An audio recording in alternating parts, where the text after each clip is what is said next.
боорукерлик менен сүйүп мамиле кылуу. Балаңды деп ушунчалык канчалык көп кучактап, канчалык көп өпсөң, балаңдын ичине мээрим кирет дейт.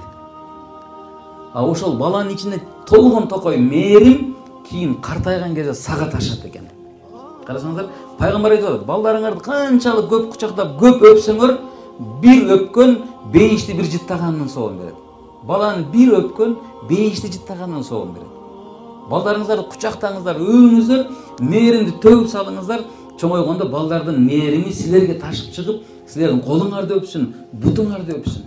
Мынеке.